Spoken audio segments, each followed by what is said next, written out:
Greetings, denizens of the tri-state area. Jacob Weil here. And Blue Dragon 5. And Dragon, I know what we're going to do today. We're going to activate the Racap-inator and discuss my favorite cartoon, Phineas and Ferb. That's right, in honor of the 15th anniversary and in preparation for the upcoming revival, I'm guiding Blue Dragon 5 here through the series, experiencing his reactions watching it for the first time, and reliving my summer memories throughout the years. Today's episodes are The Belly of the Beast and Moon Farm.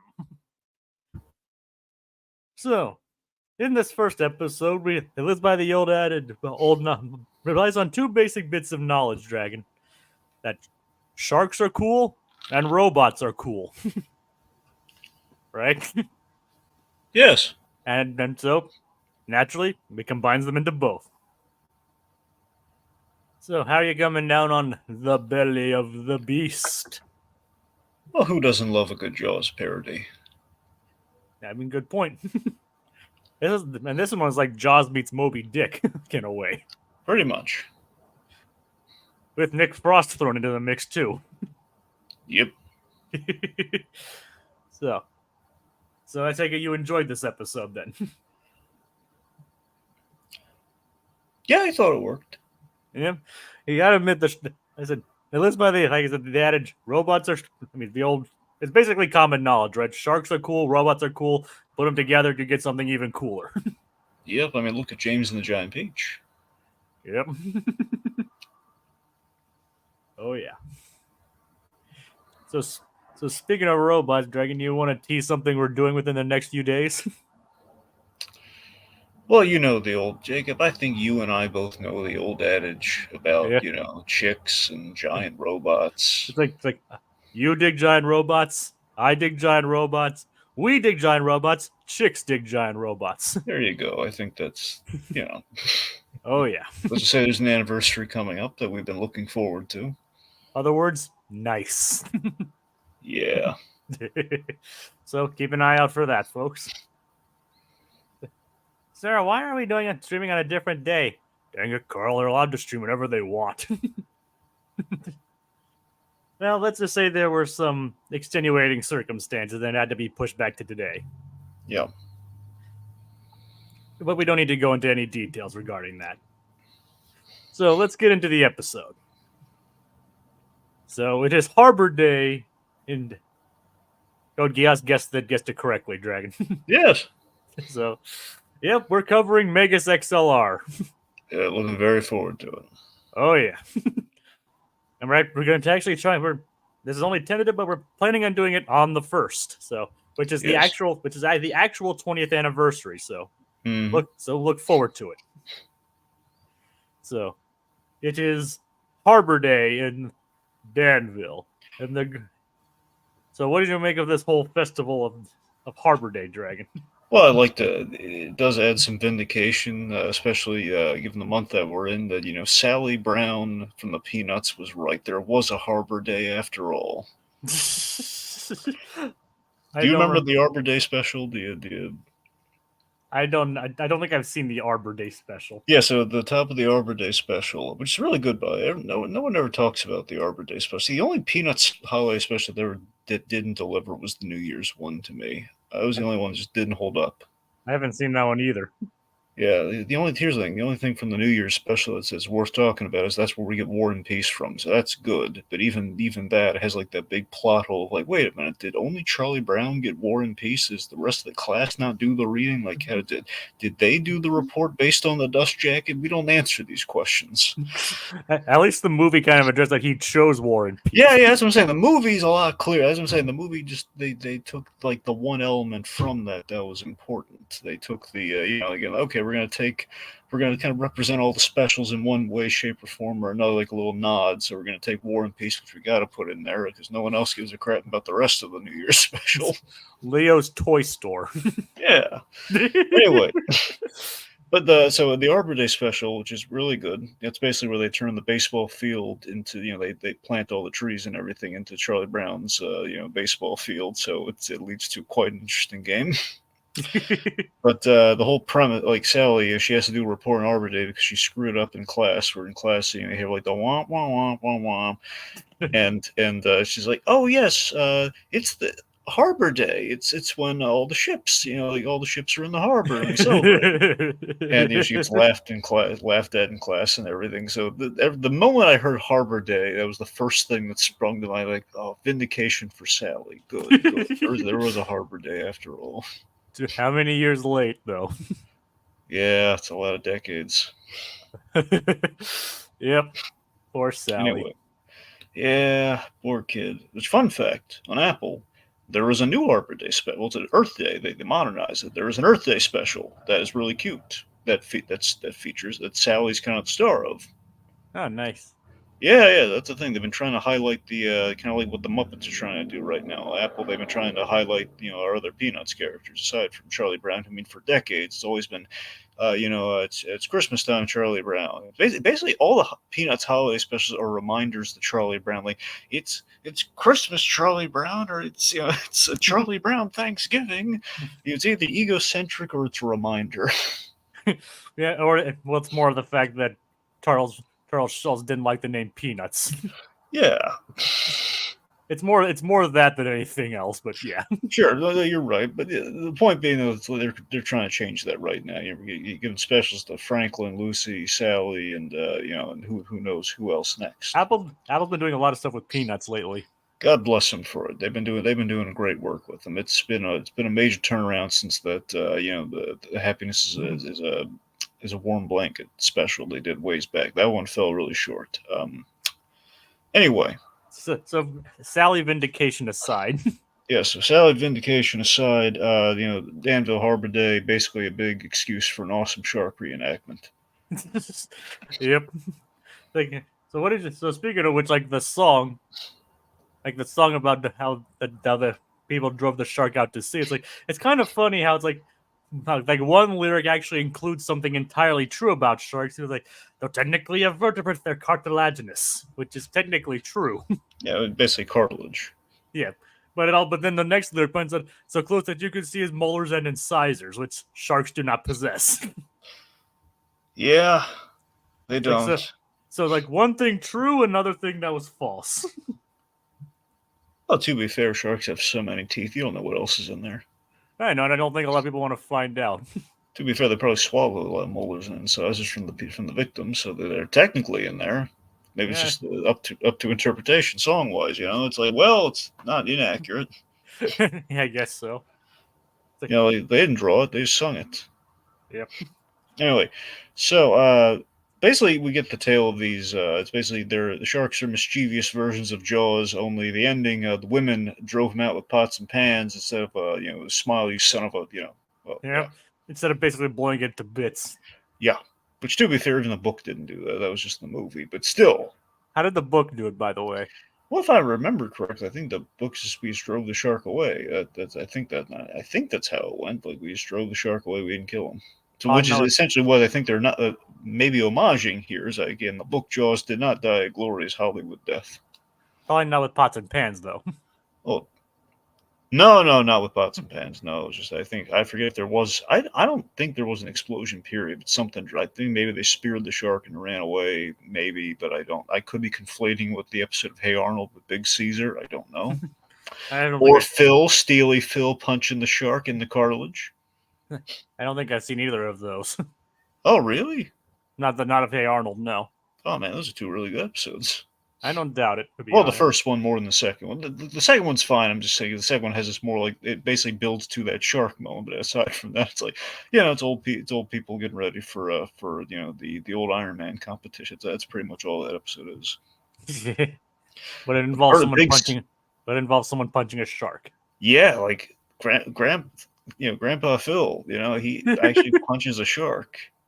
On the nose. That's the thing. Like they're basically stuck in like the ocean, and it's like, hey, I read somewhere you can get a shark to go away if you punch it in the nose. Like, yeah, that's the craziest thing I've ever heard. Let's try it.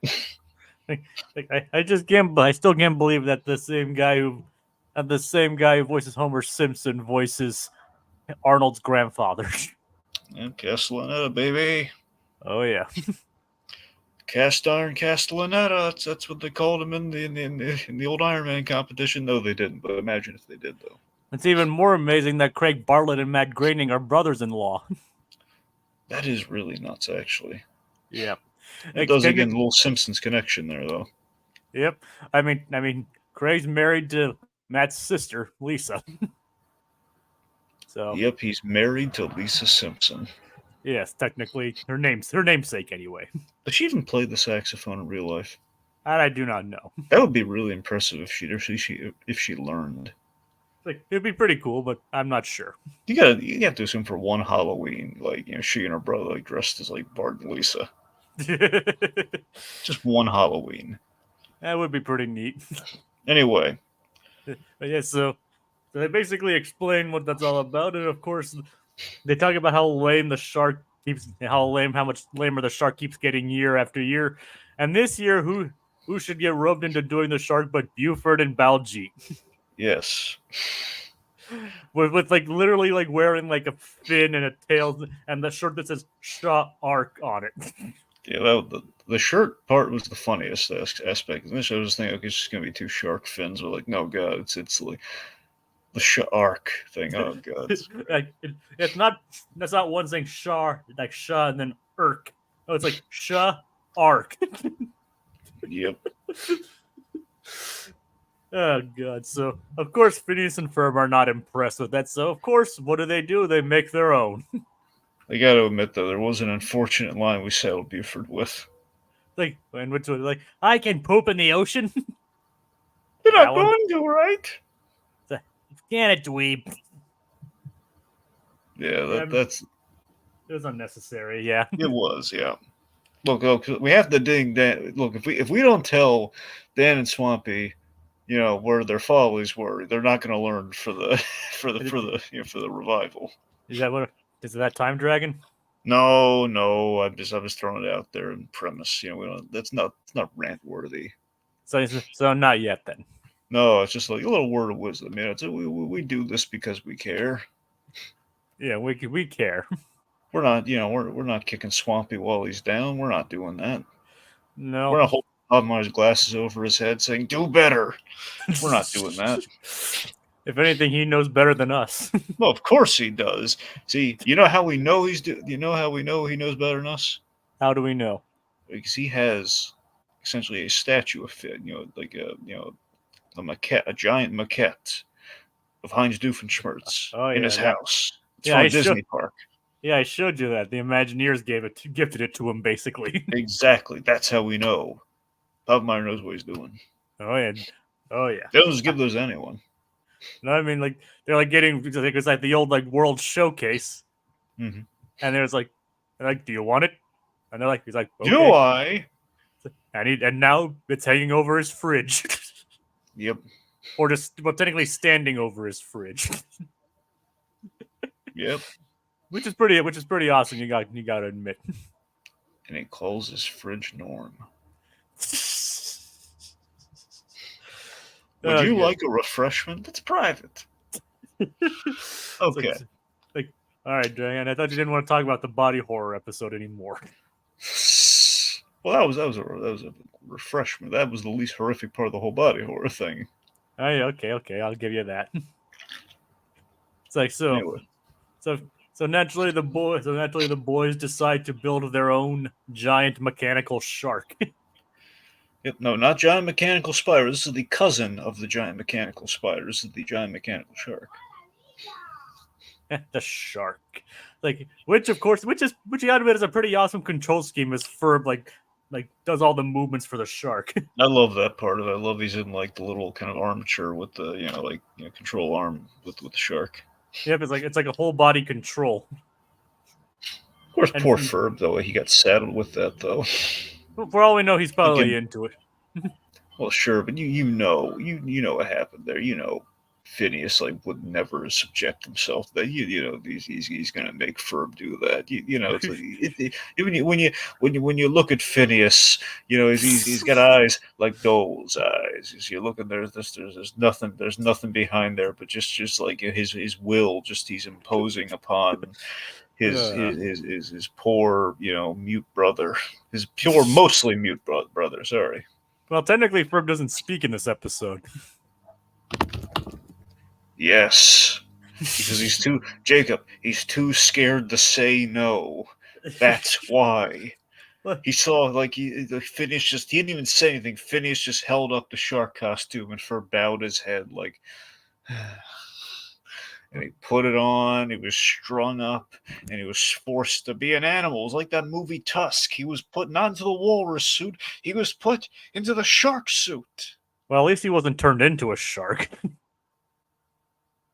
Hey, man is becoming shark in this episode, my friend. He's that shark. He and that shark are linked together literally by technology. That he has become that animal, my friend. The shark does not get destroyed by the end of this. He might need Phineas to let him out of that thing, and we know Phineas. He's Let's face it, the build comes first. Let's face it, though, we all know that Ferb would totally be into it. Yeah, we do. Yeah, it would be. It's like he probably volunteered for the shark bit. Okay, come on. Let's not go that far. I think he accepted. I think he didn't volunteer to be the shark. Well, Phineas is the captain, so... That's the thing. Phineas made himself captain. Ferb was like, okay, I like that. The sharks are cool. I'll be a shark. Yeah, but come on. He did not volunteer. I want to be I want to be strung up and do all the movements. I want the thankless shark role. I mean, admittedly, think about it though. Phineas did Phineas did admit that it was cool. He's like, remember the whole 6 skips? Nice. Yeah, well, again, it's cool. Yep, it is cool. Yeah, but what isn't cool is apparently the previous attempts, because Stacy and Candace are never impressed with the shark.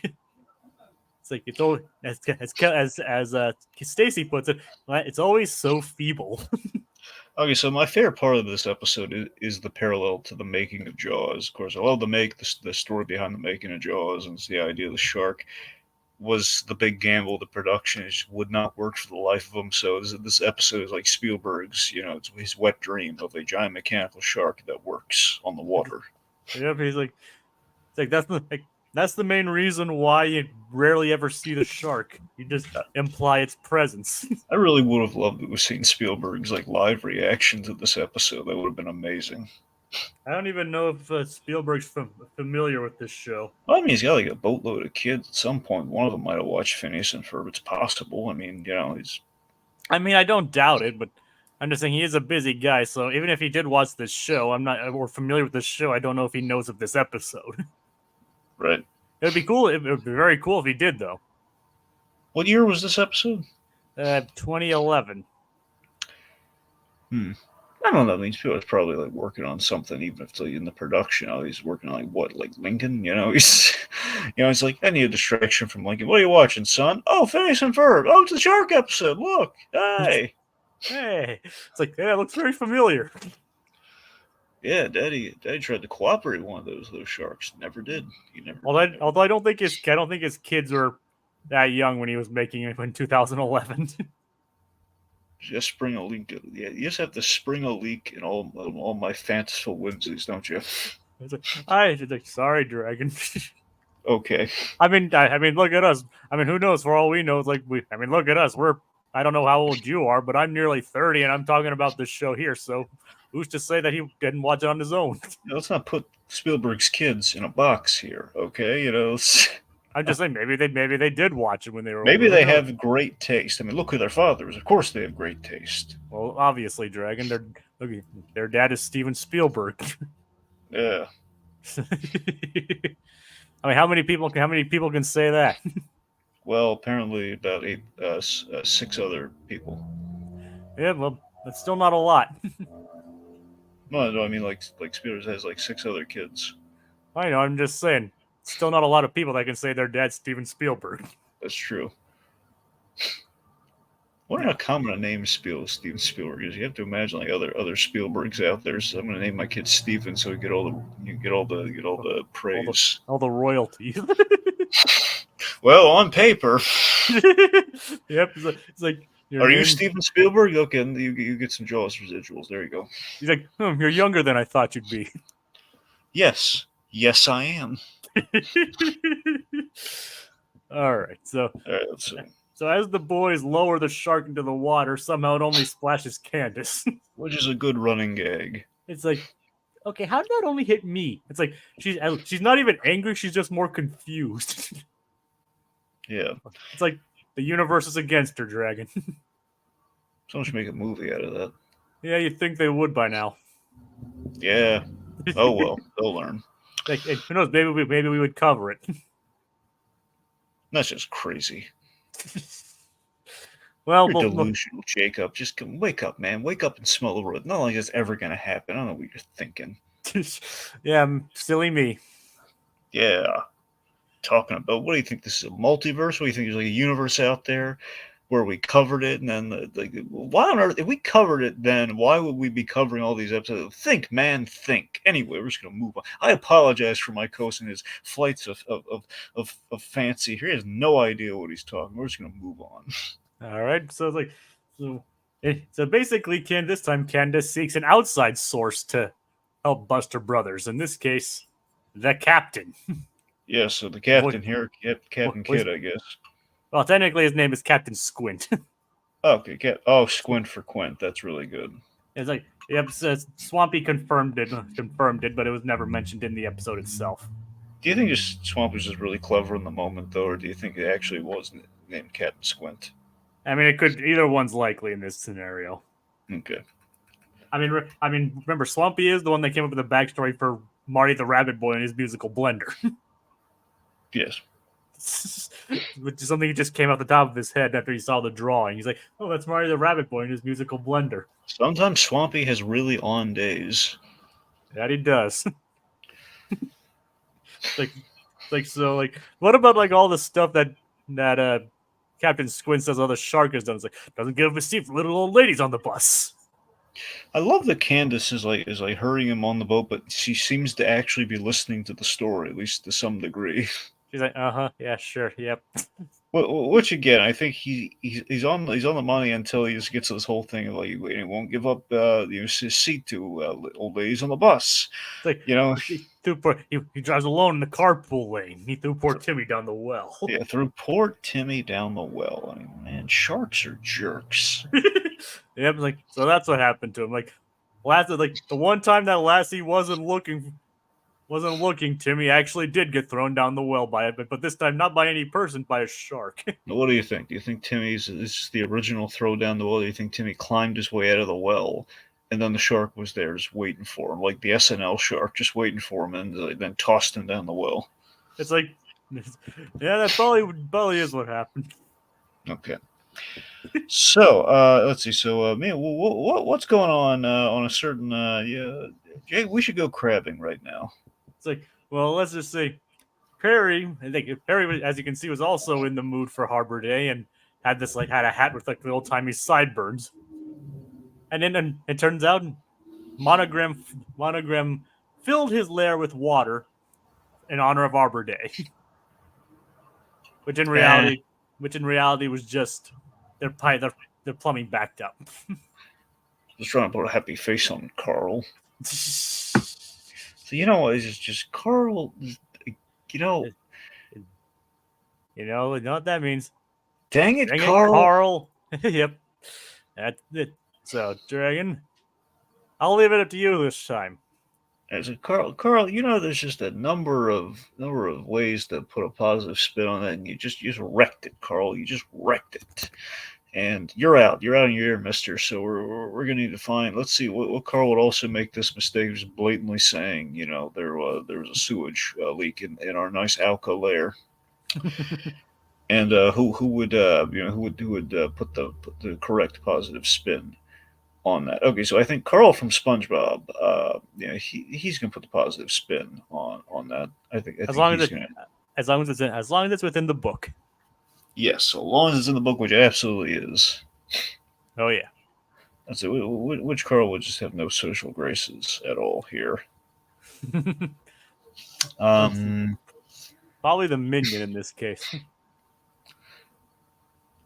I guess, maybe either Carl the Minion or maybe I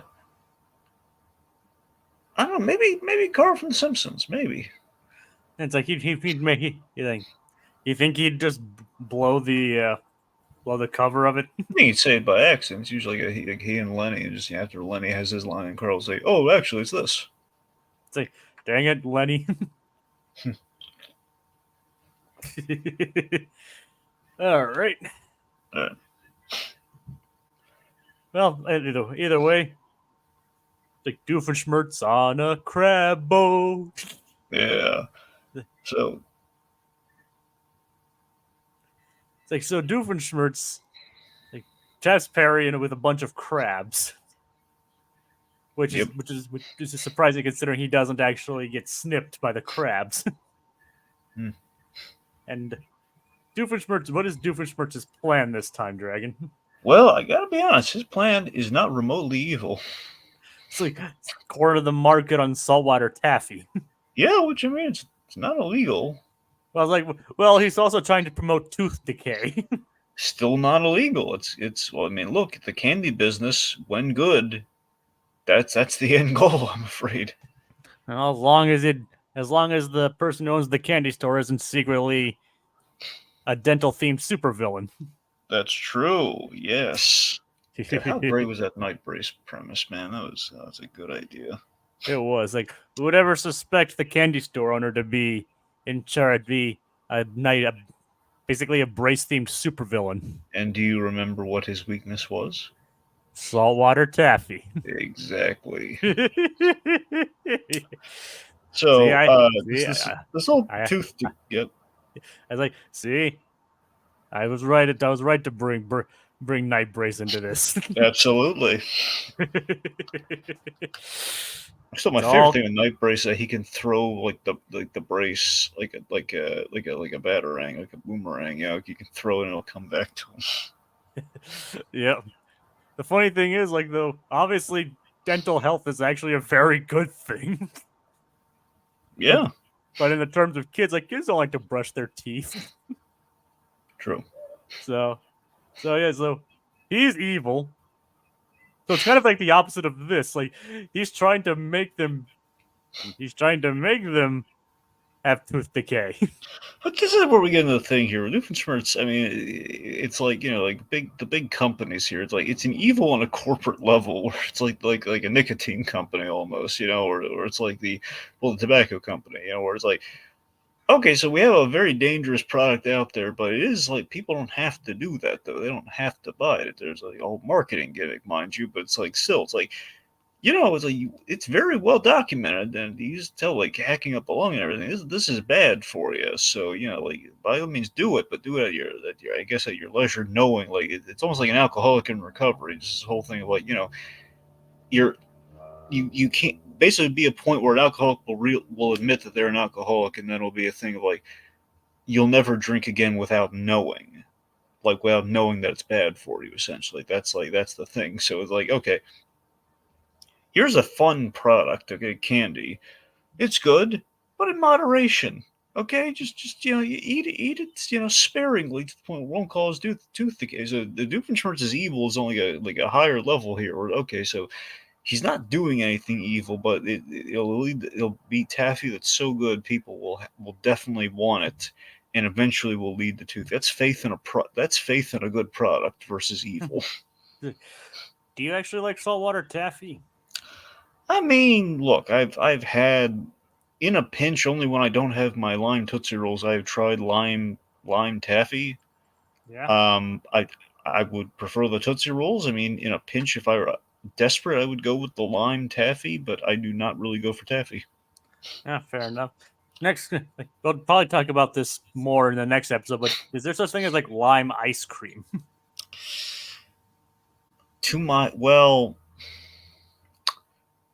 Yes and no. Well, we'll get into that in the next episode. Okay. Well, you know, because you know it's obviously a major part of the episode. All right. It's like so. Who knows? We might spend like 30 minutes talking about ice cream again. Yep. Anyway, so the boat, which is one enough called the Pequod, which I think is actually the name of the a variation of the spelling of the boat from Moby Dick. Like this episode is basically a cross between Jaws and Moby Dick. And so of course, like, Stacy is obviously weary of the captain. Is like, did a shark really eat your leg? Well, probably. But he definitely chewed on my arm. That's a birthmark. I'm tired of this conversation. So we learned that, okay, the captain's full of it. The captain, nothing has actually happened to the captain. I mean, he seemingly lost his leg somehow, but I don't believe this guy. It's like, all right, it's the octopus that ate me pancreas. Oh, gotta love Nick Frost. Yep. Like, what do you think this? Remember, because this is the first time that Nick Frost guest starred in this show. You remember what the other one is, right? God, I'm blanking on what the. I know he was in the show before. I'm forgetting what the exact role was. Well, this is his first time. It's like but we covered the episode before. He was in. Oh right, yeah. Well, he was in Night of the Living Pharmacist. Right, when they did the Shaun of the Dead thing, right? Yep, he technically reprised his role as Ed. Okay, that's okay. And Simon Pegg also guest stars in a future episode of this show too. Mm-hmm. So, I mean, outside of being reprising his role as Sean. Heck, he even played C-3PO in the Star Wars special. Which is pretty cool, you gotta admit. Oh, it is. Yep. So, you got him as making chase, Candace only gets splashed again. And so, speaking of like all, I know you're obviously you're a big nut of machines and gadgetry. So, speaking of like the actual shark and then the taffy machine, this episode has a lot of interesting machinery in it. You gotta admit. Oh yeah, it's chock full of it. I love the kind of mechanical kind of nature of it, and how it's a big cozy, like the belly of the beast is actually kind of a welcome kind of captain's bridge thing. It's like cheese and sausage. Gotta be a little bit more stomachy. And of course, the taffy-inator, like, really makes you want to eat that saltwater taffy, doesn't it? Well, at least for me, it does. I mean, look, the taffy and the animation on the taffy looks really good. I'll give it that. But I think Doofenshmirtz, honestly, the only folly in Doofenshmirtz's plan here is the only one with one flavor. Well, who knows? Maybe he was just like making one batch, and he would have expanded to future if Perry hadn't interfered with his plans. Yeah, which again, Barry really has no business trying to foil him here. Yeah, because he even built it on the bottom of the ocean where he could just get salt water for free. Yeah. There's nothing wrong with that. I mean, look, he's basically cheating on his taxes, but again, the idea, trust me, the IRS will get him. If anything, you know? It's like you're crazy to take out Bear the Platypus, but the IRS? No, thank you. Thank you. Yep. Yep. So, because you could get away with, like, in court, you could get away with pleading insanity, but you can't get away from the IRS. No. It's like they know that because they'll get you. They're the only thing scarier than both platypuses and people who dress like bats. Yep. Anyway, yeah, I mean, Stacy's kind of just like in the midst of all this weirdness. Yep. Like she's like she sees the captain like go nuts. Then after the captain gets eaten by the shark. So we should talk about that. What? The boys ate a person. Yeah, pretended to anyway. Jacob. Yeah. I don't know about you. But is it that time, Dragon? I think it's that time. It's Gritty Reboot time!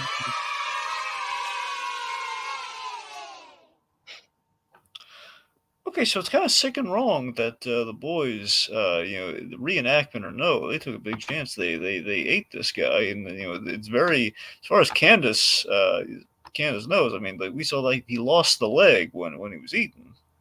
Yeah, but like he lost his. Unfortunately, it was the leg that wasn't already gone.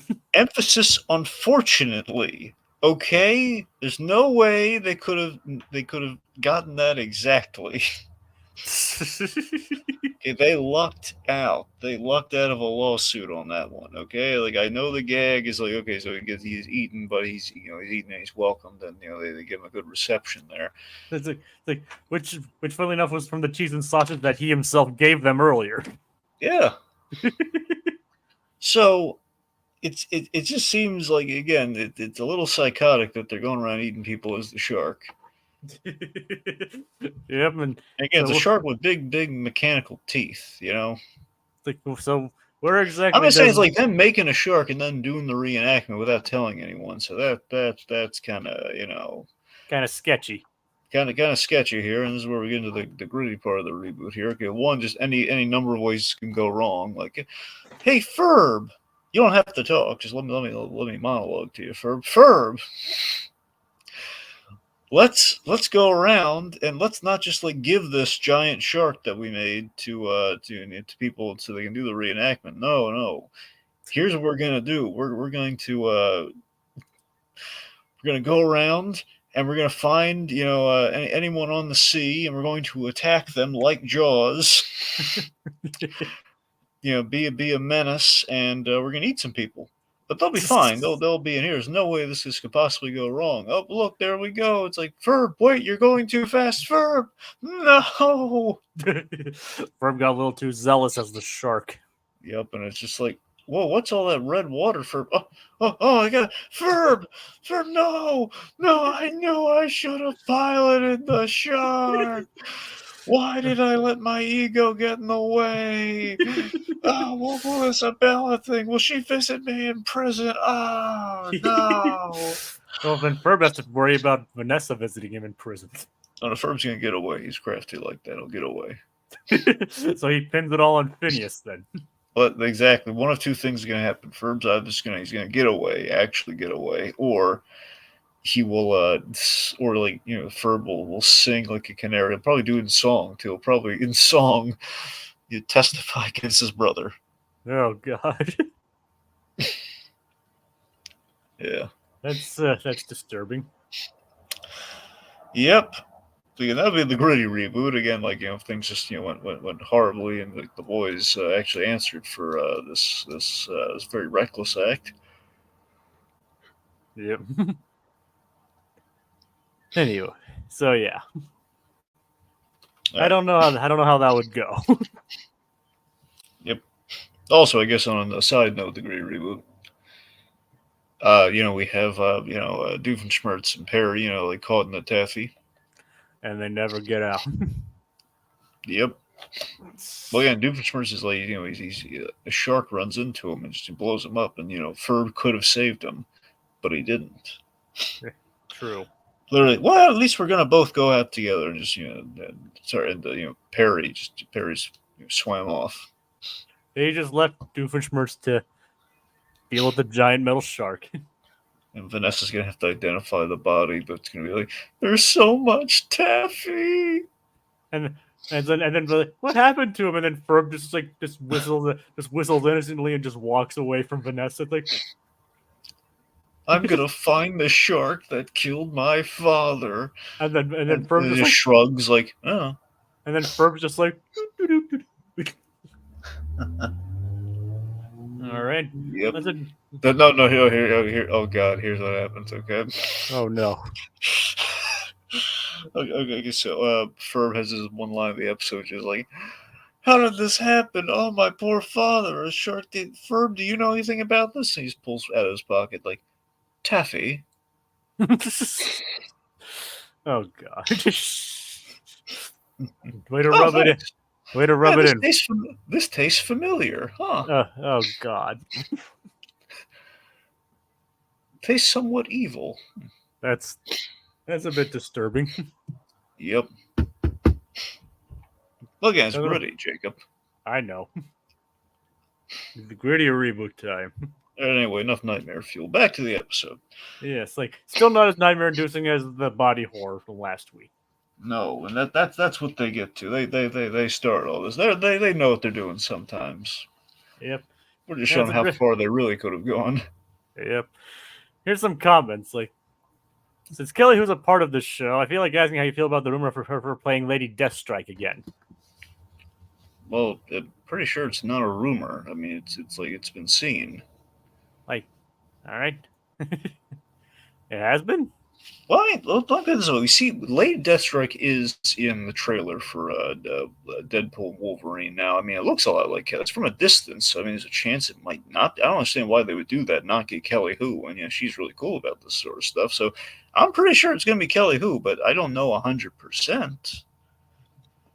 I mean, I don't know if it's actually been confirmed or not. No, I mean, it's like in the trailer, you freeze frame, you see like a Lady Deathstrike from X2, with like the long nails. I mean, that's Deathstrike. All right. Well, like Lady Deathstrike is confirmed for it, but it's not actually confirmed if it's Kelly Who.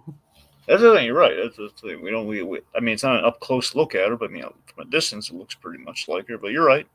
It's not 100%. It'd be ironic if Silent Ferb became a snitch. Yep. And even by gritty standards, that was very gritty. Oh yeah. It's like we actually have a banner to appreciate Kelly Who, but we can save that for a bit later then. Unless you want to do it now. No. Let's wait for some genuine Stacy appreciation. And okay, one of my favorite simple gags in this episode is just Doofenshmirtz, Doofenshmirtz just falling out of the back of the boat and landing on the platform. I love that joke. That's a Povenmire joke if I ever saw one. It's like, all right, okay, that hurt. Like that's something you would see on Family Guy right there. That's perfect. Yep. So it's like so speaking of boats, what do you make of all the low-tech stuff on Captain Squint's boat? It's like using a plunger as a harpoon. Well, that's great. I think that was less low-tech. That was just more like, okay, we don't want to, have weapons being fired at two children inside a dangerously irresponsible giant mechanical shark. I guess so.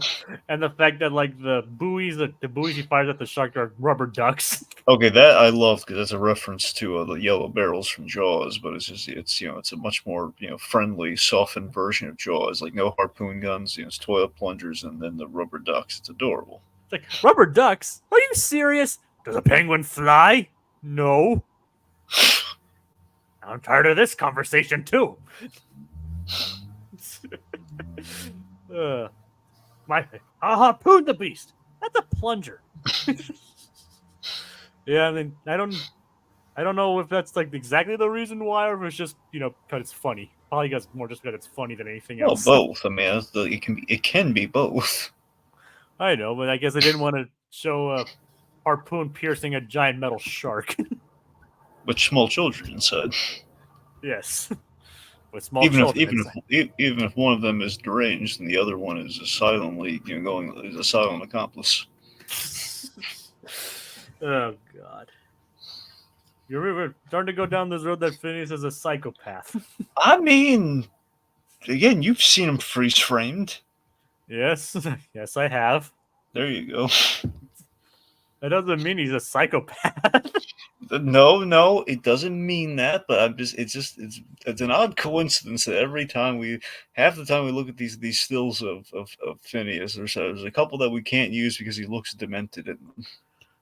Yeah, he doesn't do well in forward-facing profile. That's the thing. He always has a twinkle in his eye, and when you look at it, it's they're kind of dead like those eyes. Yeah, he does.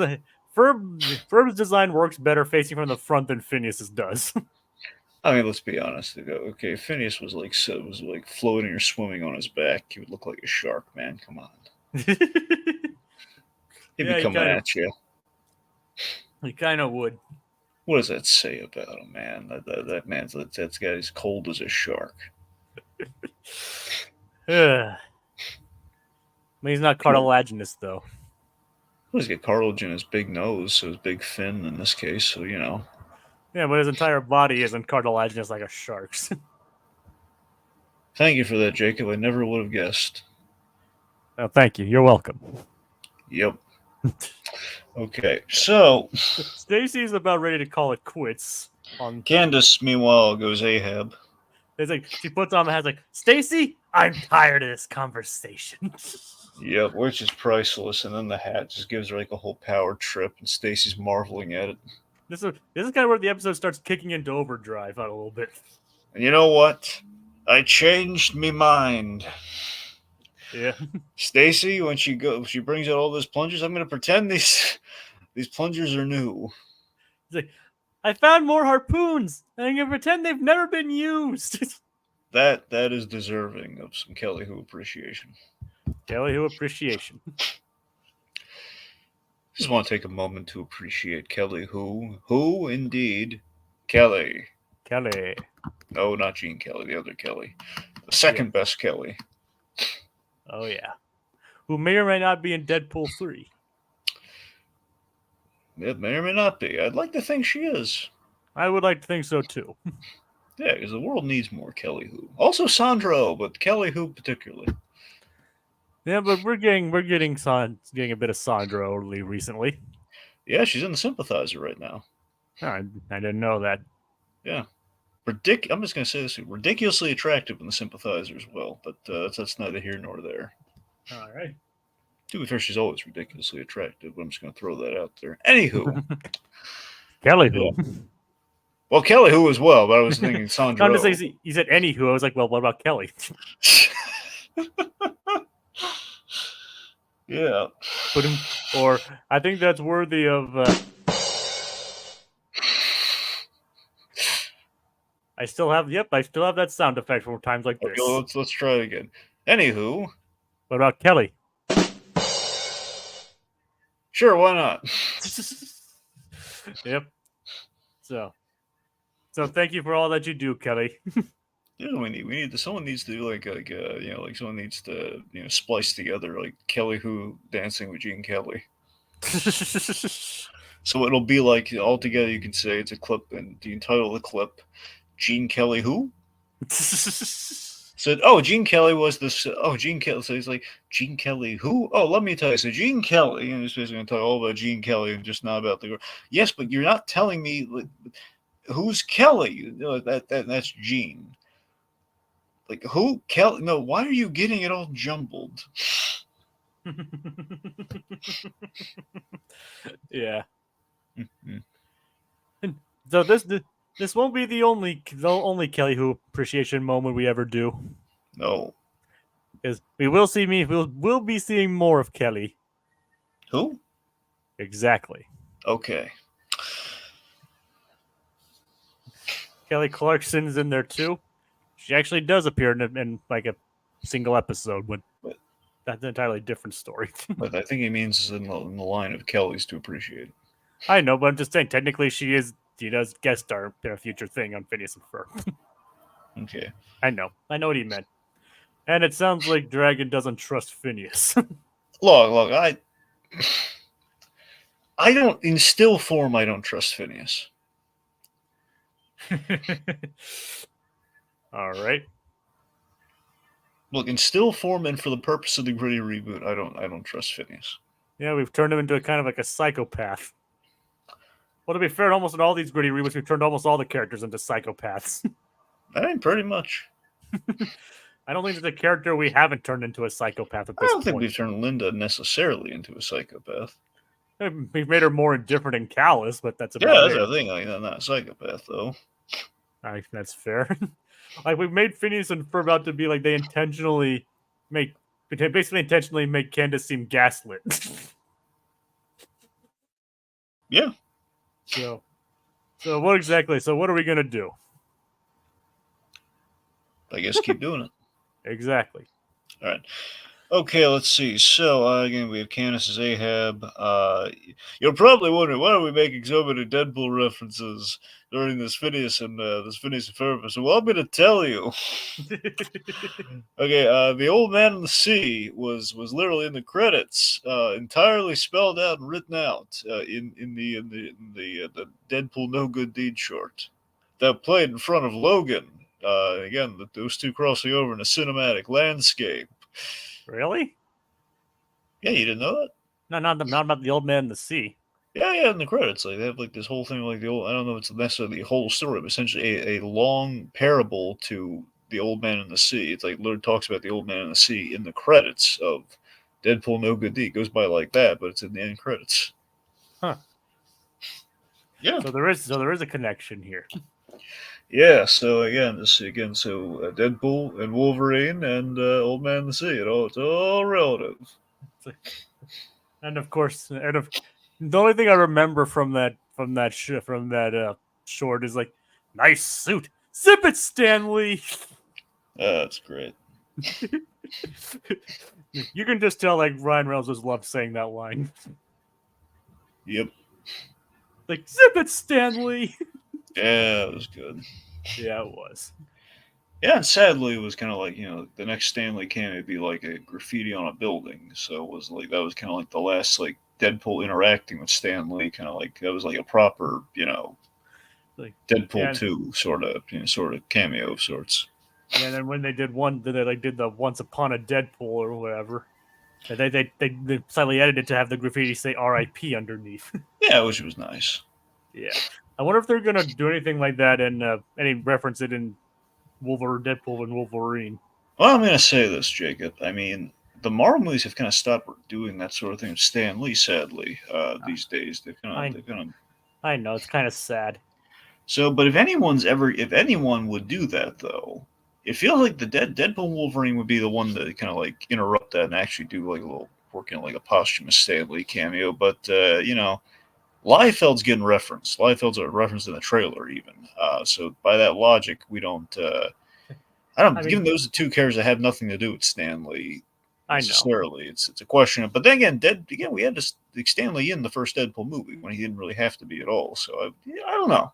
I'd like to think that he's going to be referenced in there, but Though it is still kind of fitting that his last cameo was an Endgame. yeah. So, well, at least in MCU wise, it was a fitting way to go out. Mm-hmm. But we're getting sidetracked again. Yes, we are. All right. It's like so basically Ken manages to actually land a harpoon on the shark, but starts taking the shark to shore. It's like, but Phineas is like, they got the story wrong. They're supposed to drag out to sea, not out to shore. We're gonna need a bigger shark. That's the thing. The fact that they can make that shark bigger. It's like I have to think that's only like one of my favorite shots of probably the entire series, really. Of just him pulling that and then the shark just expanding in size, like the extra fins popping out. So we're gonna need a bigger shark is truly a really cool moment. It looks amazing. It's mechanically, it's like, oh my lord, this is astonishingly cool. Oh yeah, it's like logically though, it's like, dude, why would they have that function like that? Just to make their already irresponsible shark just even more like, oh god, it's a miracle can't thing get drowned on the side of this thing. Yeah. But yeah, it's like, I mean, you have to admit that is an amazingly cool shot of them of the shark just like expanding and like getting wider, the fins popping out. That's just like it's like one of my favorite shots of the whole series.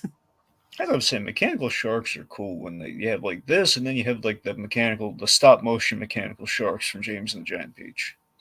Yeah, I need to rewatch that movie to be honest. God, that was so cool. The idea that these mechanical sharks they eat like the fish and they turn them into like plates of tuna or like icky tuna. Or whatever the fish thing that the ants were eating, like some fish head salmon sort of thing. That's the idea. Is the fact that it was such an inventive, cool design. It was like such a cool idea just seeing God. I'm trying to remember if his name was Mr. Millipede or not, but it was Centipede. I think it was Centipede. But yeah, the Centipede. When he was like on that line and he was like dangling over that shark and just like oh my god, that's the stop motion innards of that shark instead of like all these teeth. It was the idea of all this whirling, dangerous looking machinery. That was such a good idea. It's like, oh my god! See, sharks and robots individually already cool. Mixed together is like that's where we need to go, kids. I mean, forget they're doing so many shark things like Sharknado and all that. Forget all that. We need mechanical Robot. sharks. Darn it! I mean, heck, even they're even in some of the games I played as a kid. That's what I'm saying. Like again, Spielberg in the real life, he had to contend with a mechanical shark. That is infinitely more interesting. Like director struggling with shark. That's the Fableman sequel I want. Okay, I want Sammy Fableman making Jaws with a mechanical shark. In this case, it'd be something that'd be probably named something else. Yeah, it'd be something. Well, unless it's actually made by Universal. The movie was made by Universal, right? Yeah, I'm pretty sure. Yeah. Then they probably still have the rights, so they could probably use Jaws if they wanted to. Yeah.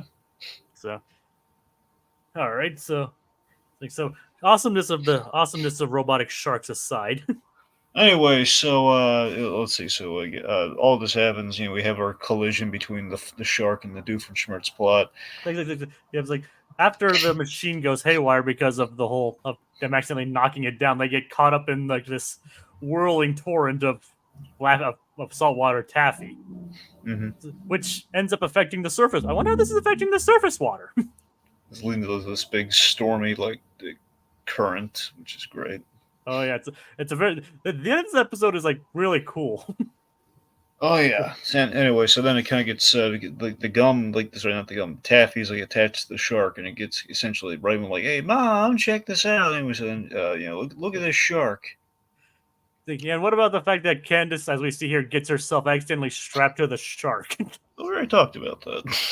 I know, but it's just did we actually talk about Candace herself getting actually strapped to the shark? Well, we mentioned the elements that led to that. We mentioned like all the harpoons, and we mentioned that she was like, it's a miracle she wasn't drowned. So Yep.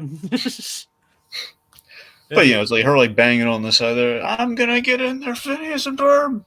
It's like I know you be in there. while Captain Squint's trying to get them out, obviously unaware of the fact that they're piloting the shark.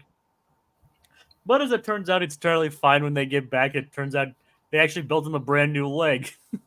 That was really nice of them. It's like, thanks for the new leg, boys. See, when they do small things like that, nothing but good stuff happens. Yep, he seems very cool. Then he flies off. Yeah. Yep. And of course, I love how they incorporate the taffy and it just pulls the shark down into the ocean. And of course, all Linda sees after the giant wave is just Buford and Baljeet. It just gets lamer every year. Yep. Meanwhile, we have kind of a nod to Finding Nemo here. We have like this collision between the taffy and the shark. The explosion. What our big result is, little bubbles. Is curse you, Perry the Platypus. It's like curse you, Perry the Plat. You puss. Yeah. So it's a bit of a nod to the fart joke in Nemo. Nice. I always feel bad for that pelican. I just love that. I remember like on the commentary they mentioned like it's like look if we're gonna do a fart joke, this is the way to do it. It's like that's you can do bathroom bodily function jokes if they're that clever. You sometimes just have to. It's just and then up top, nice. Perfect. And he just flies away. Yeah. And the other pelican's like, wait, what? I love Finding Nemo. All right. We can talk about that all day too, but we'd be here all day. So how about we move on to a more culinary episode? Yes. Moon Farm. In which the boys figure out the missing part of an old nursery rhyme and go to the moon to make some new delicious ice cream. I feel in this one. It's a time filler episode. They had time left over from the Awesome Shark episode. Like, it's okay. It's got a clever musical number. It's okay. We'll talk about the musical number later. That's what I'm saying. It's okay. It's no mechanical shark, but it's okay. Well, of course not, Evan Dragon. Like I believe the Beast is probably like one of my highlights of the season. That's the thing, man. It's like we're just getting started this season, you know. It's like we're already there. It's just, yeah. Kind of hard to top a giant robot shark. Yeah. But not every episode does need to top a giant robot shark. Well, the only way you top a giant robot shark is you can have like a Jersey native and his pet monkey thing friend. You know, like in a giant, a souped up sports car and a giant on top of a giant mechanical mech from the future. It's the only way you top that, Jacob. Yeah, we'll get there. You know what I'm in the mood for right now, Dragon? Omega slush. Exactly. Stratospheric strawberry. Oh yeah. Is there any other kind? Do you want to fill all 3 goblets? It's like, if you ask Dragon, you act like you don't even know me. You're right. Let's go. Like, sorry, folks. Podcast over. We're going to get a slushie. Check the seat cushions. All right. But seriously, we will be talking at length about the slushie in Megas XLR. Yeah. It's gonna be a lot. Yep. Like, all the other episodes will probably get like a passing mention. We're going to talk about the slushie. It's like, basically, it's an excuse to talk about the slushie episode. Yep. Yeah. I'm only half Yeah, kidding. then there's like Bruce Campbell's floating head, but then that slushy though. It's like, I'm only half kidding, by the way. Yep. Oh, it's like groovy though. Yep. Like, so yeah, it's like, so turns out Candace was waiting out all night so they could just bust her brothers early. Apparently, not realizing that there was a line formed outside of her backyard. It's like, content happens here all the time. Get out of my yard. Not very observant, that Candace, is she? Nope. Nope. Like, so her desire for the day is to make Jeremy a romantic dinner for 2. After he made one for her. Dragon, what romantic dinner did he make for Candace? Yeah, He microwaved a pizza. Right, that's what it was. Yeah, pizza for 2. So Candace putting a lot of undue pressure onto herself here. Well, I mean, as she is wont to do. I mean, yeah, what else is new? I'll tell you what else is new. New Jersey. Oh yeah. Sorry, folks. As you can tell, we're looking forward to Wednesday. Yep, but we have some things to say about Megas XLR. Yes. Looking forward to the slushie. We should get actual slushies than just like drink them during the episode. But it'll never be stratospheric strawberry, though. Yeah, but we can get the next best thing. Yeah. Actually, I don't know of any place near me that has slushies. You got like a 7-Eleven, don't you? Oh, wait, no, it's a Slurpee. Never mind, it's not a slushie. Well, actually, wait, they might have slushies at 7-Eleven, too. They might have both. I mean, Slurpees and slushies are pretty much the same thing. What did you just say? I mean, they're basically icy drinks with fruit flavoring, so they're pretty close. All right. I mean, I know they're not the same, but like Slurpees, slushies, ices, they're all pretty similar. Well, I'll give you icy, but don't you compare a Slurpee to a slushy, bub. Okay. I won't blaspheme anymore. There you go. Forgive me, I have sinned. Yeah. All right. It's like, so what are the boys up to this time, Dragon? Well, yeah, so Candace has been like watching like a hawk as you get out of the way. Like the second she turns around for this plot, the boys are going to space again. Like, well, this time they're going to the moon. Yeah, they want ice cream from the moon. I was like, she even points out, like, it's kind of already stepped backwards since you've already been to Mars. It's like, which is nice. Which again, as I pointed out before, they are bringing continuity back into the show. It's like, but the reason they're going to the moon is that they found an old version of the Cat and the Fiddle in the Dead Sea. which oddly enough contained instructions like, due to the moon's low gravity, producing milk will create the best tasting ice cream ever. It's a bit of a stretch, but it works. And they left it out because it doesn't rhyme. What do you make of that? It's kind of weird reasoning, but if it gets cows on the moon, who cares, right? That's what I'm saying. This is a bit of a stretch for an episode. We need to go to the moon. This is not their best rationale. I know. Like I said, I even just said it's a stretch. No, I know. I'm saying from the writing standpoint, Jacob. I know. I mean, Dragon, I'm not denying. I pretty much just said the same thing. It's a stretch. But they wanted cows on the moon, so that's how they get cows on the moon. Yep. Instead of just things like, I wonder what would happen if we took cows to the moon. Yeah, okay, you know what, real quick. Dan and Swampy, throw it up. Well, here you go, boys. Better prepare yourselves. Dan, Swampy, really? You couldn't think of any other way to do it, and the cow jumped over the moon. That's really your go-to is, okay, we're going to take the actual... Instead of coming up for some cool way for a cow to end up on the moon, we're going to just coin the exact nursery rhyme as how we get there, but we're gonna add this whole scroll from the Dead Sea just to get there. I mean, guys, it'll do, but do better in the do better in the revival, guys. You're better than this. Okay, Swampy, don't cry. Stop it. Stop reaching for the tissue. No. Dang it, Dragon, you made Swampy cry. Well, he's doing the Maguire tear. It's not my fault. He's he knows what he's doing. That's a sympathy. That's a sympathy tear. Don't listen to that. Look at Dan. Dan's trying to fake it right. Dan, no one's buying it right now, okay? Yeah. Learn from Swampy your crying skills, okay? Swampy's got the single tear.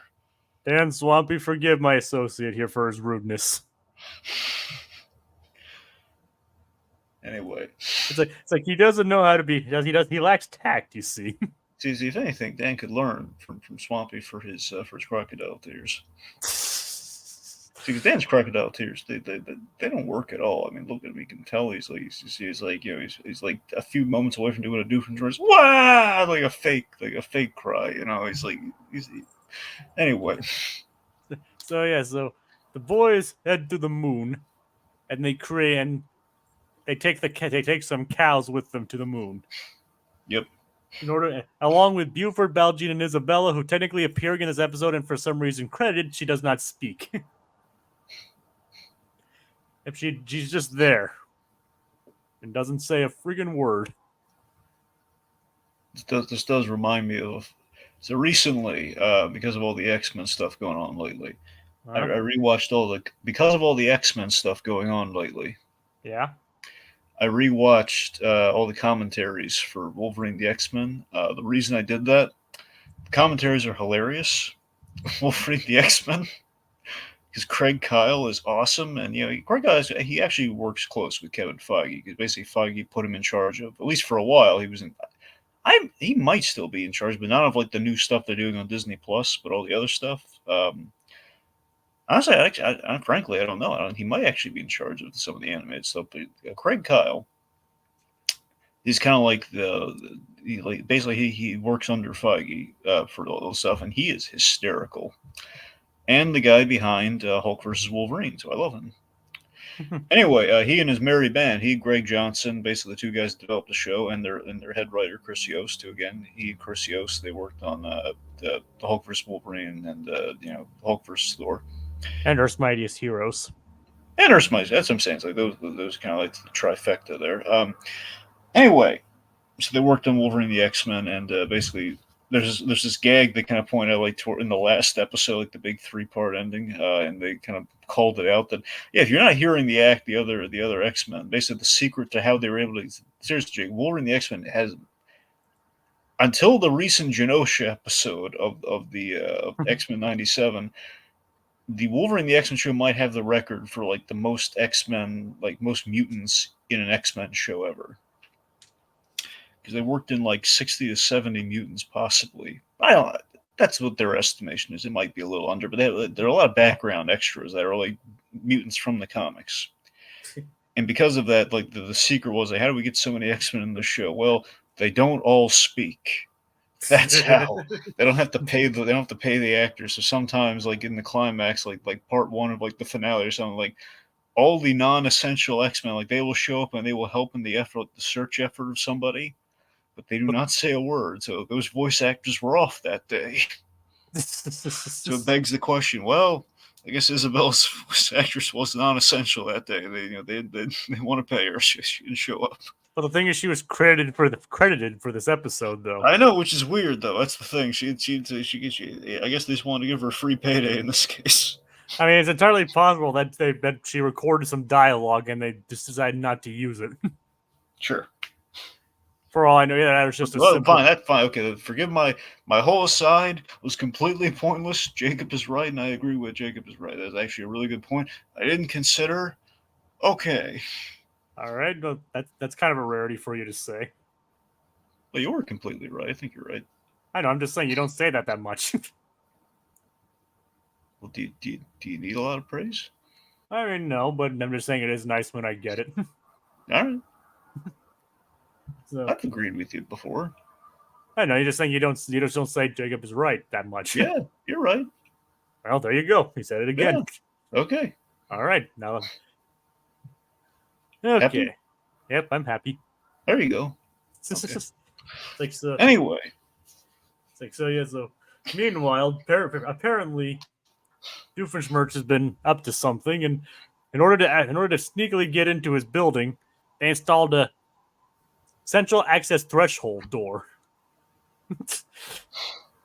into his building by a secret operative.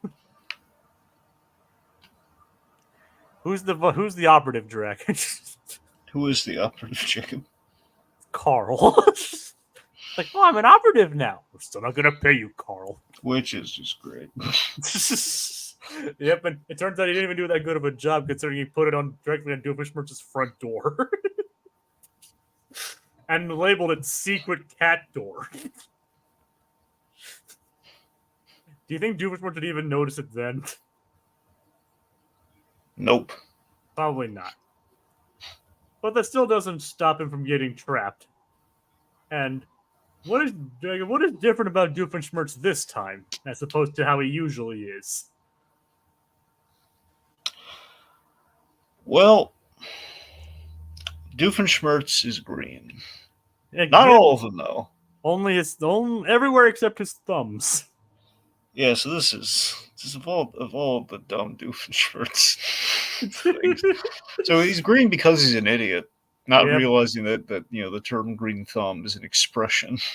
Yep. And he doesn't know how to somehow in dumping all this paint on him, somehow his thumbs were like shielded by it. It's hysterical.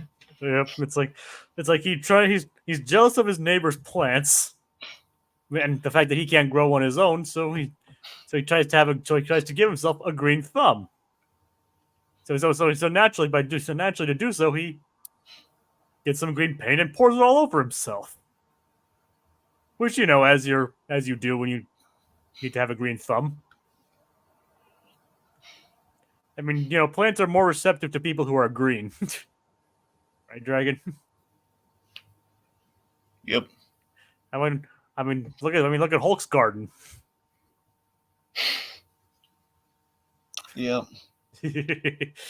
Anyway, but unfortunately, he got green everywhere except his thumbs, as we mentioned before.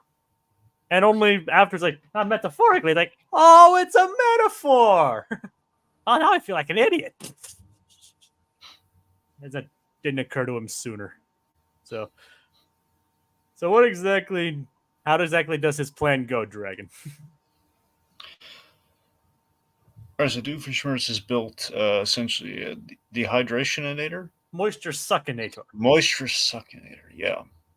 Yes. Which leads to this gag where they both get dehydrated.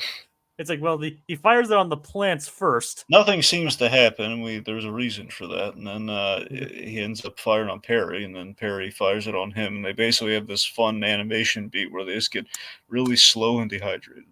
It's like, I'm going to go get some water. You want some, Perry the Platypus? And he Perry nods his head, like. Yeah. Not a lot of aqua left in that semi-aquatic mammal, though. Nope. Yeah, I mean, I would hate to be parched as that. I mean, being thirsty like that would be unbearable. Oh yeah. So Doofenshmirtz's plan is actually pretty dangerous this time.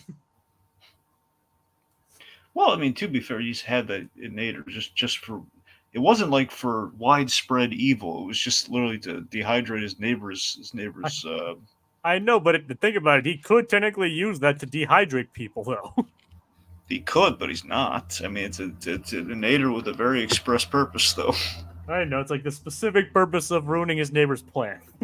Yes, so dude was just gonna chuck that the moment he achieves that plan. Yep. He's not smart enough to use it to take over the world. No, it's not. It's not the world dragon. Sorry, the tri-state area. Yep. But I mean, even so, it kind of reminds me of you remember the '60s Batman movie, right? Unfortunately, no, I haven't seen that. Oh yeah, well the whole thing is like the bad guys have a dehydrator. Oh, nice. Yeah. I remember. Speaking of sharks, I remember the shark repellent. Mm-hmm. So kind of ties back into that, funnily enough. Kind of funny how everything comes back to Batman again. Yep. I'm just to be surprised. fair, there was a giant shark in this episode that was kind of inevitable. I know. I'm just honestly surprised we haven't found some way to tie this into Freakazoid. Well, we did mention Steven Spielberg a lot. Yeah, but that's kind of like but not specifically Freakazoid, though. Okay. I mean, by that logic, we also brought up associated with Animaniacs, Pinky and the Brain, Tiny Toon Adventures, and all that stuff. And I'm sure probably they parodied Jaws too. I mean, I'd be surprised if they didn't parody Jaws. Hmm. Do you remember if they parodied Jaws? Which ones? Any of them? Any of those? Like Tiny Toons, Animaniacs. Well, Freakazoid mainly parodied E.T. They didn't really do Jaws. E.T. and I guess a little bit of Close Encounters, mostly E.T. And of course, the one where they all visited Steven. Yeah, well, yeah, that one particularly. I guess maybe I'd be surprised if between Animaniacs and Tiny Toons, they at no point ever did a Jaws reference. Everyone said there's probably got to be a shark thing there. Who are you people? Where were we? You have Jeff Bennett as like the other, as like the angry neighbor, like, oh yeah. What are you, gotta wacko? stop that globe. I gotta finish mowing your lawn first. Like, what are you, wacko? No, I'm wacko. The entire episode's plot comes to a screeching halt. Oh, this is glorious, much like this podcast. Yeah. When you're brought behind Doofenshmirtz's scheme, I was thinking of the 66 Batman too. So Jay and I think alike. Yep. So there you go. So how about we go back to the moon real quick? Yes, let's talk ice cream reggae. It's like so the boys build the farm, plant some seeds. Like they're really just hand waving the science of how they're like, okay, how is this going to be possible? You know.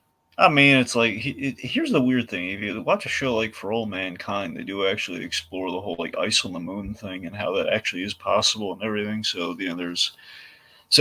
I like the root of it is kind of there, but I think the ends of like, okay, eventually if the plant life could survive, then eventually you might be able to have like an atmosphere and everything, but not that easily and not exactly like that. Yeah, so there's like a grain of logic. It's like a seed of logic that blooms here. Yeah, but it's pretty much stretched as far as it can go without breaking. I mean, look at the spacesuits. The whole that's the biggest crock of BS. Like they can just bring the suit in there and just being able to eat the ice cream like directly. Like, how's the ice cream get in there? It's that whole thing. Yep. So Dragon, if you were to have ice cream on the moon, which flavor would you go for? Oof. Okay. God. Let's see. On the moon. It's like specific moon farm brand ice cream. I mean, you kind of want. I mean, I don't know. You kind of want vanilla, but what? Oh, well, I know what. I kind of want strawberry. That's an ice cream flavor, though. It's like, well, they could make. Well, it's technically literally in the stratosphere, I guess, above the stratosphere. That's the thing. But no, here's the thing. You would either want. It looks like ultimately what they make is milk chocolate, which is what you want, because like Milky Way chocolate being the gag. So that's essentially, that's kind of what they end up with. So that makes sense. I mean, God, I don't know. I'm thinking like a vanilla might be good. But vanilla's always a safe option. It is a safe option. I want to do something a little more adventurous, but obviously we are missing a component thanks to somebody. It's like, yeah, but we'll get to that. Yeah.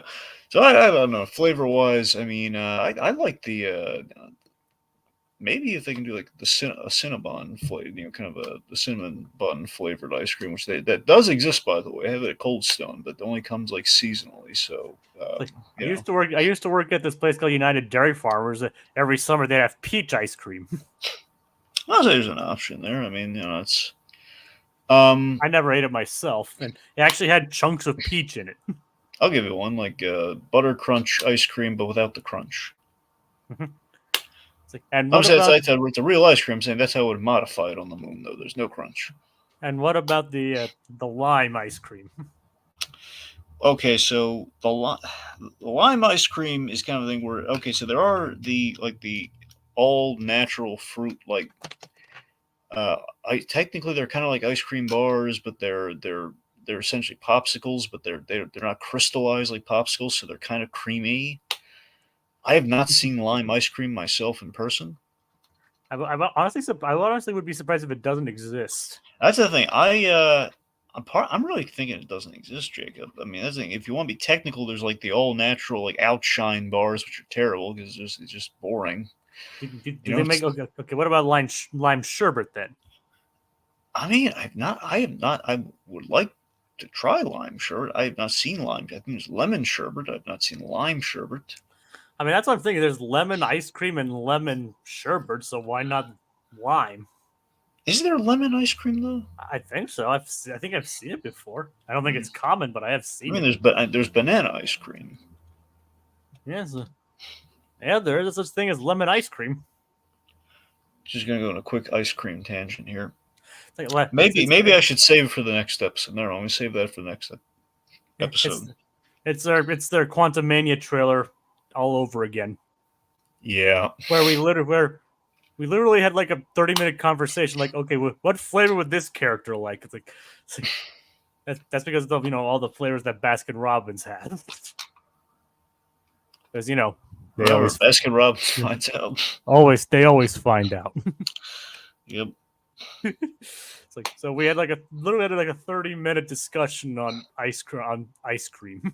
There was a deleted scene where there's going to be a setup for Kang, where Kang actually was the corporate, the corporate officer behind Baskin Robbins, and that's how Baskin Robbins always finds out. It was going to be a big plot line, Ant-Man 3, and they cut it. Yep. Who knows? And maybe in the infinite multiverse there is Kang who's in charge of Baskin Robbins. Well, that would explain why we had the Baskin Robbins Scott Lang in that one scene. Yep, I guess so. There you go. Yep. Then remember one time during when we were covering Obi-Wan, we had a 10 or 15-minute discussion on how to torture Obi-Wan Kenobi.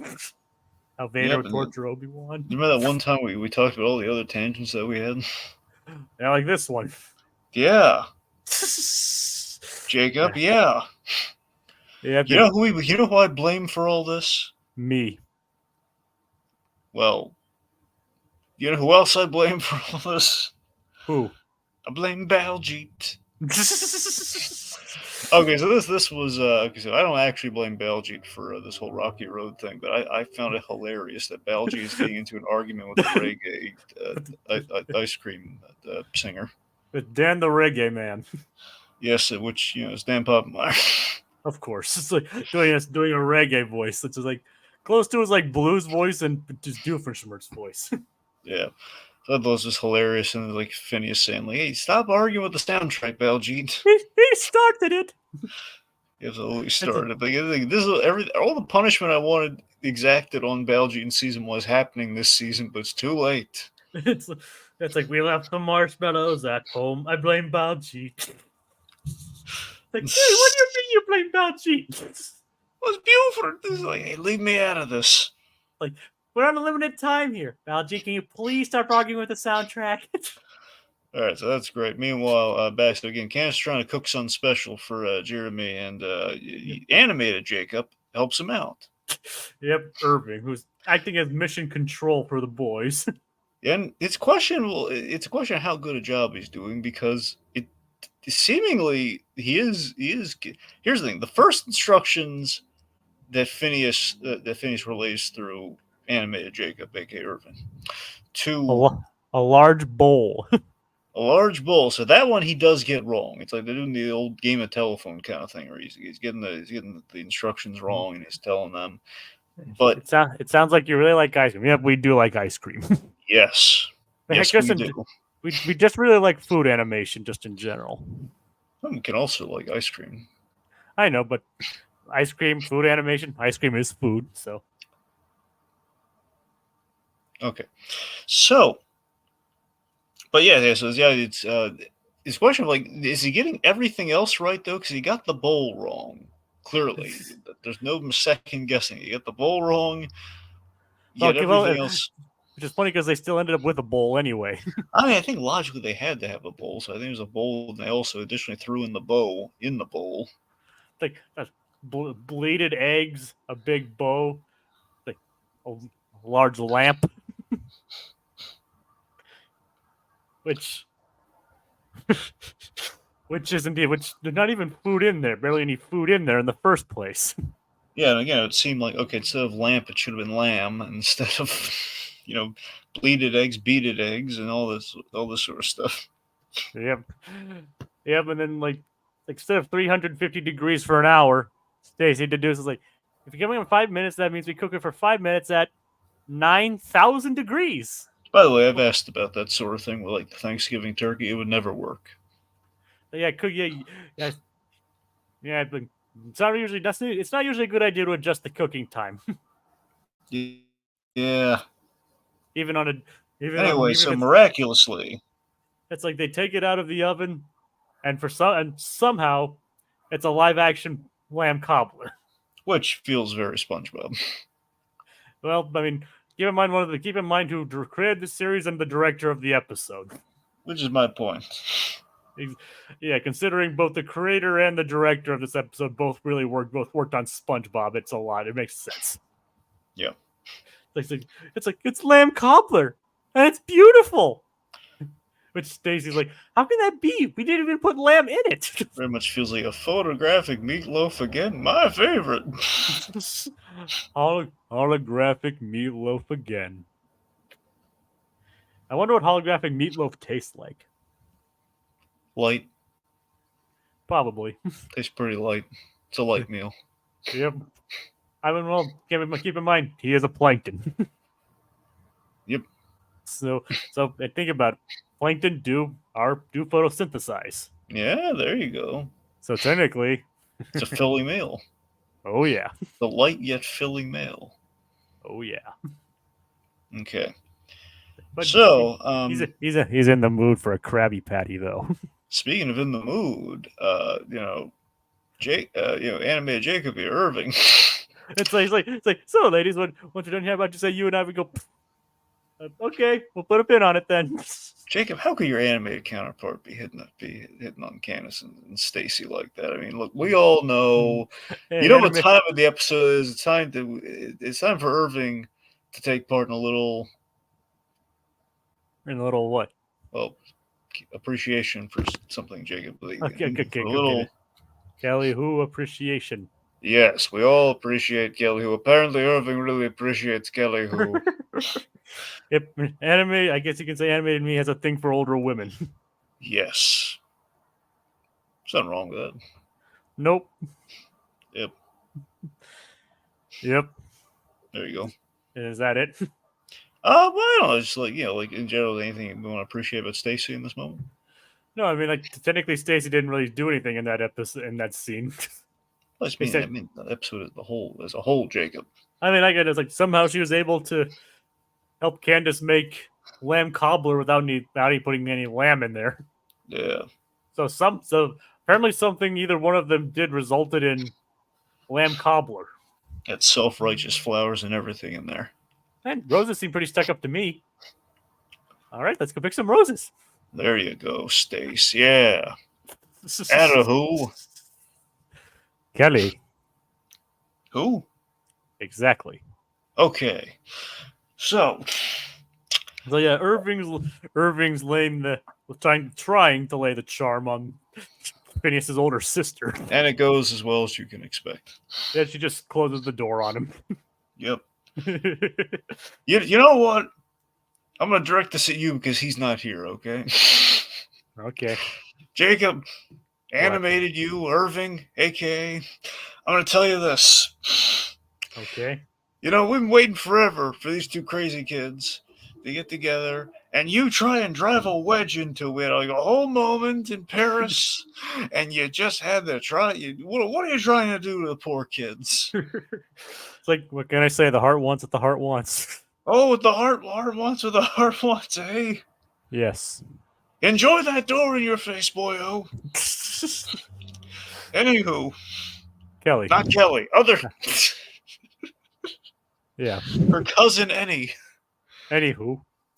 Spelled Annie like E-N-E-Y. Anywho. Who's who? Well, that's the question, isn't it? Yes. Yes, it is. See. Okay, so Doofenshmirtz, he goes over to use a jetpack, goes over to his neighbor, and he grows like, well, he finds out his neighbor is plastic as well as all his plant life, and then the actual neighbor comes out. It's like, what? Like, what's all this plastic? What's all the plastic plants and a plastic man? I like plastic. That's my favorite line of this episode. He's just like, I like plastic. I love that so much. It made me look ridiculous, and he basically gives himself a jetpack wedgie. And he's like, yeah, that would definitely hurt. Yeah. You can even see the tears coming out of his eyes. Well, yeah. I mean, jetpacks have harnesses, Jacob. Yep. He's like, oh, I'm just going to take the stairs. Yep. Oh god. But so the guy with the strange obsession of plastic is like, it's not going to be good for the environment, though, is it? Ironically enough. Yeah, it's very. Here, I'm gonna go this far. Okay. Okay.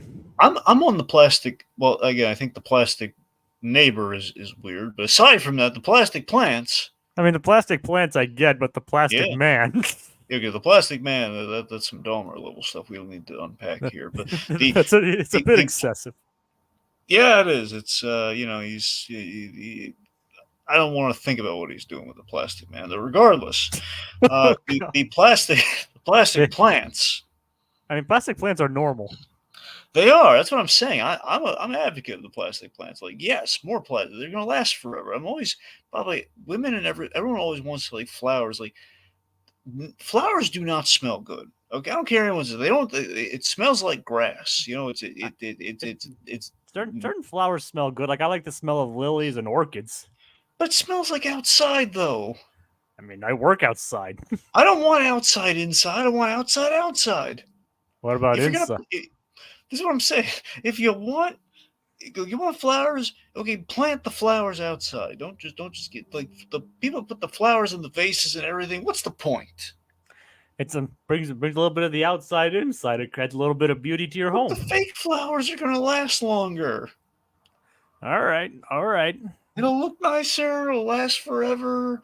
Yeah, occasionally I have to dust them. They get like a little air pressure thing. It'll be fine. No, You have no sense of interior feng shui. I'm advocating for interior beauty. I want interior beauty is going to last. It's the same thing.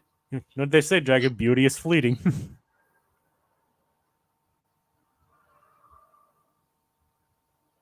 All right, I think I lost him. Okay. I mean, okay, not everybody. I'm just kidding. I don't even have plants in my apartment either. Alright. Everything I touch dies.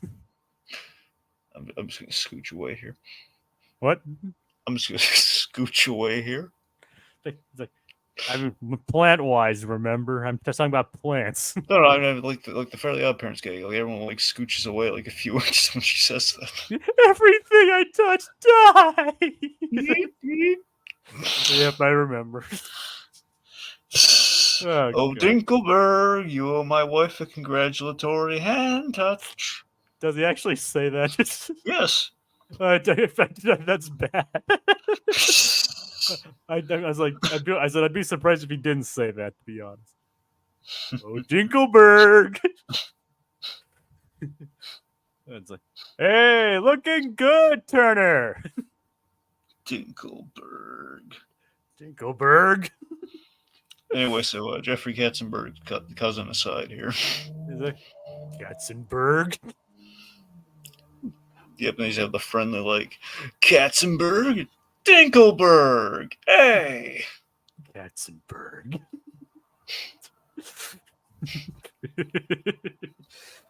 Oh God. Anyway, so point being, unnecessarily, we foil the Candace. She followed the whole illogical recipe and worked out for her, and they hired the moisture evaporator.